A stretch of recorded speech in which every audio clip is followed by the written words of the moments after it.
All right, so today I'm going to show you one of my favorite techniques using a multi-band compressor to compress vocals and shape vocal tone.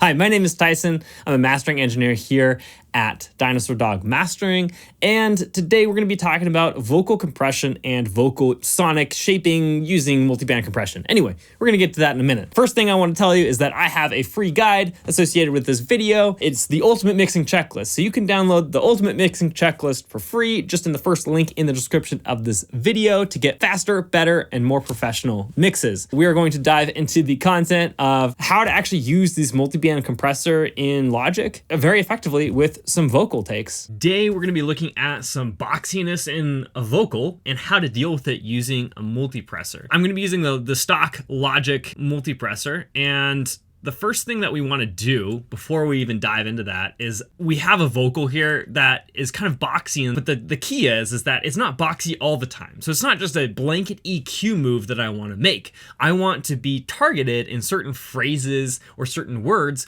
tend to be more boxy than others due to the vocalist's tone. I'm just going to play it for you and you'll kind of see what I mean. That kind of low mid-range kind of peaks at certain times. I was thinking we could save these for another day, maybe Halloween.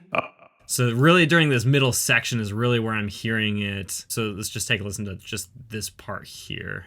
Save these for another day.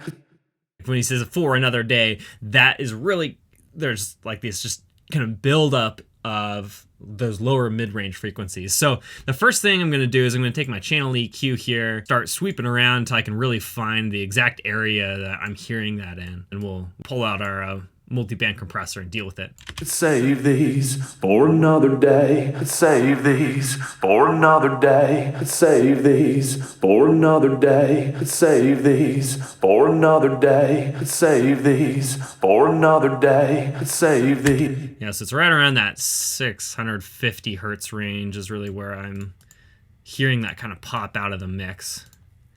So the next step is to pull up our multi-band compressor and start compressing. The key is we're going to be using this middle band right here. We're basically going to ignore everything else. We can just go ahead and bypass those. And we're only going to be focusing on this section.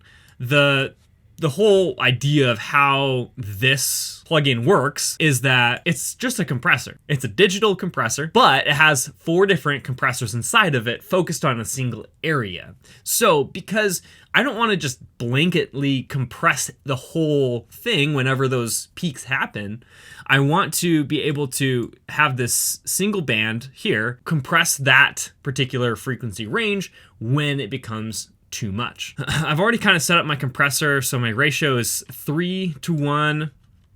I have a pretty fast attack at 9 milliseconds and then an extremely fast release at 2 milliseconds. So I'm just going to be pulling down my threshold right here, or you can just grab the little triangle here until we're getting, I don't know, 2 to 3 decibels of compression probably.